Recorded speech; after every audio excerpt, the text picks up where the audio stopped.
महाराष्ट्र सागरी मंडळाच्या वतीनं मुंबई ते विजयदुर्ग दरम्यान सुरू होणाऱ्या आशियातील सर्वात जलद M2M रोरो जलवाहतूक सेवेला कोकणवासियांचा अभूतपूर्व असा प्रतिसाद लाभलेला आहे। आज सकाळी 8 वाजता मुंबईतील भाऊचं दक्का इथे या सेवेचा शुभारंभ हा मत्स्य आणि बंदर मंत्री नितेश राणे यांच्या हस्ते पार पडणार आहे आणि यानंतर ही बोट विजयदुर्गकडे प्रस्थान करणार आहे। या प्रवाशांसाठी पहिल्याच दिवशी मोठ्या प्रमाणामध्ये प्रवाशांनी बुकिंग केलेलं आहे।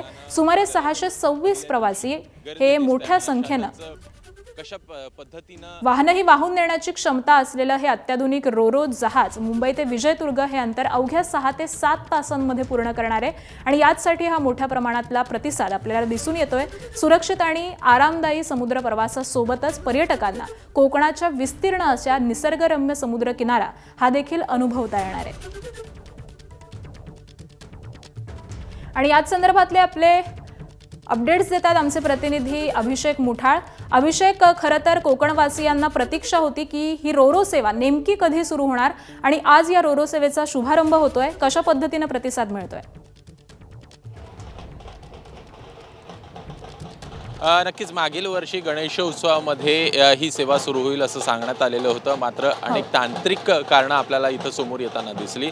मात्र अनेक महिन्यांच्या प्रतीक्षेनंतर आज ही सेवा सुरू होताना दिसत आहे। कोकण म्हटलं की डोळ्यासमोर येतो तो उत्सव आणि या उत्सवासाठीच जाण्यासाठी आणखीन एक पर्यायी मार्ग खुला झालेला आहे। रस्ते मार्ग जर का पाहायचं तर जवळपास 10 ते 12 तास आपल्याला तळकोकणापर्यंत पोहोचण्यासाठी लागताना दिसतात। अशातच ही रोरो सेवा जवळपास विजयदुर्गपर्यंतचा जर का मुंबई ते विजयदुर्ग प्रवास पाहायचा तर जवळपास 6 ते 7 तासामध्ये हा आपल्याला अंतर कापताना दिसेल। प्रामुख्यानं तिकीट जर या संदर्भातले पाहायचे तर 3000 ते 9000 पर्यंत पाहायला मिळत आहेत।